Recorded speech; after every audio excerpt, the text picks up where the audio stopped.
Hello YouTube, how's it going? I am back with another video, and in today's video, I am going to be giving a review on the new iOS 9 that was just released 2 days ago. So, first thing I have to say is I am not impressed with it. I actually regret downloading it, and you can uninstall iOS 9 and get iOS 8 back, but just Google it. I don't really know how. So I have it installed right now. And so the first thing is it's supposed to make Siri smarter. That is not true. If I ask Siri to pull up the weather, usually she will, here. What is the weather? See, she's a lot slower. They added that new light bar, which is cool, but she's a lot slower. Okay, So here's the weather between today and September 27th, 2015. earlier she she usually shows that. She doesn't usually show this. But earlier, all I could see was, okay, here's the weather between today and September 27th. And then I had to scroll down, but usually she'll have it, up like this, right?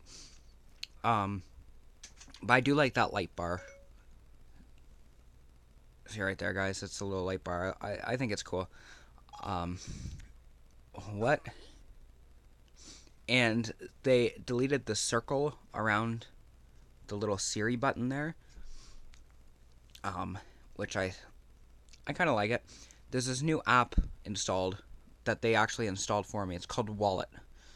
And there's a bunch of apps for Wallet, so it's all your points cards, Air Canada, I guess, and WestJet and hotels. It's literally all your Timmy Me, Shoppers Drug Mart, Indigo, PC Plus, Longo's, Canadian Tire. It has all your points cards and then Cineplex, and I don't know, it's cool. Anyways, that's the Wallet app. Um, it automatically, I don't know if this happened with everyone. I mean, mine's only an iPod. There's more updates for the iPhone than the iPod and iOS 9. But it automatically downloaded Find Friends and Find My iPhone. I'm sure all of you guys know what Find My iPhone is, but in case not, I'm going to explain it. So Find My iPhone is, say I lose my iPod or iPhone or iPad, then my mom or whatever, can see where my iPod is or my iPhone or my whatever, and as long as it's connected to Wi-Fi. But if it's not connected to Wi-Fi, then say I lose it at my friend's house, right? And I have their Wi-Fi on, it'll show me. Like right now, it's showing my location, and which I don't. So that's cool. And also, the Find Friends is basically so you. Once again, I hope this doesn't show. Oh, it's gonna show my location. Shit. Let's scroll down a bit. Oh, come on. So basically, it's a map, and you ask to share your location. So, oh crap. So, you share your location with a bunch of people, and then you ask if they can share their location with you so that you can basically see where they are at all times and they can see where you are at all times. That's kind of what the Find My Friends app is. So, yeah. And then I also noticed when you double click, it goes like that. It makes the phone feel bigger. So it goes these squares, not the little tiny squares that you used to see before. And you just save them, you can swipe it up and whatever. Right? So there's that. There's also with the iPhone, not the iPod, but the iPhone only, instead of going like this for the search bar, which they also updated, instead of going like that, you literally just swipe over like that and it's another page. Like I said, this is an iPod and it's only for iPhone, but yeah. I honestly, as cool as it seems, the iPod and iPhones are really laggy, so they need to fix that, and it's glitching a bit and all that. Siri's stupider. I don't even think that's a word. Siri's more dumb than she was. I do like this part though, the battery. On the iPhones only, there's a button, like a little switch up here once you go into battery, and it'll go into low power mode and your battery light will turn blue. So that basically means it's not using as much power, so it's going to be slower. And that's how you know your low power will be on, because it's your battery sign will be like blue or whatever.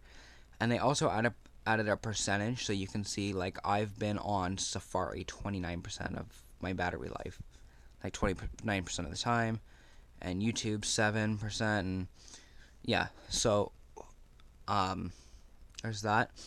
There's also, do not even try this, guys. I mean, you can, but it's horrible.